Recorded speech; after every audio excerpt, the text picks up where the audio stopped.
A new study shows that children who eat fast food have lower IQs.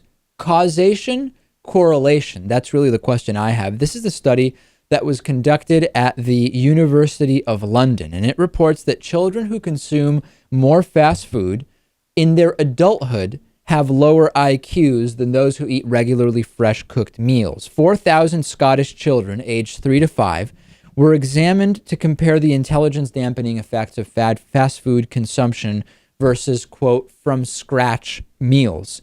And Dr. Sophie von Stum of the Department of Psychology at the University of London says it's common sense that the type of food we eat will affect brain development, but previous research only looked at the effects of specific food groups on children's IQ rather than at generic types of meals. Higher fast food consumption by children was linked with lower intelligence, and this was even after adjustments were made for wealth and social status. There's another study from the University of Adelaide in Australia, which was published a couple of years ago, which shows that toddlers who consume junk food grow less smart as they get older. In that study, 7,000 children were examined at the age of 6 months, then again at 15 months and 2 years to examine their diet. When they were examined at age 8, the children who were consuming more unhealthy food had IQs that were about 2 points lower than those who were eating a wholesome diet. This is a fascinating study. I don't deny that, and I don't deny the effect of diet on intelligence and development. However, we have to ask, is this an instance of causation or correlation? In the sense that, number one, there's debate over the heritability, how hereditary IQ is. Let's assume it is to some extent hereditary, but still drastically influenced by factors during upbringing.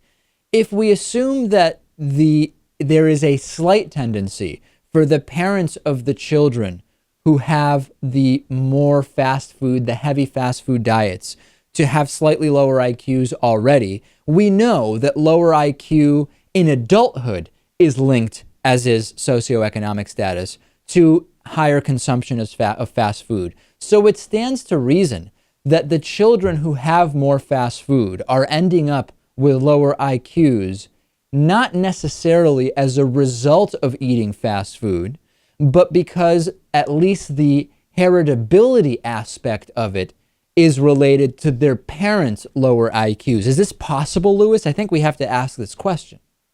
Yeah, I think so. But I do think that you have to admit that it is almost certain that stuffing yourself full of chemicals while your brain is developing certainly would have an impact. No question about it. I think that there are numerous factors here. I would agree with Lewis that there probably is some impact from the food, from the diet itself. And number three, I would say that even though the study says it adjusted for socioeconomic factors, the effects, the overall effects of wealth and income on children are difficult often to quantify and qualify specifically. So even though I agree an attempt was made to normalize for socioeconomic factors, I think there's probably more to that wasn't taken into account in the study. It's very tough to absolutely normalize for socioeconomic impact when it comes to studies. So I think that all three of those things are factors here. I think so, yeah. There are just so many variables in a situation like this that I think it can be hard to determine. I think what is absolutely clear is that there is no positive effect to having a diet high in fast food and junk food when you're a kid. That we can be absolutely sure of, even if we debate the specifics of this particular study. Let's take a break. We have a lot to talk about today. We will also be talking in a very interesting interview today about for-profit colleges. This is something we haven't talked about, I think, since the 2012 election. Stay tuned for that report.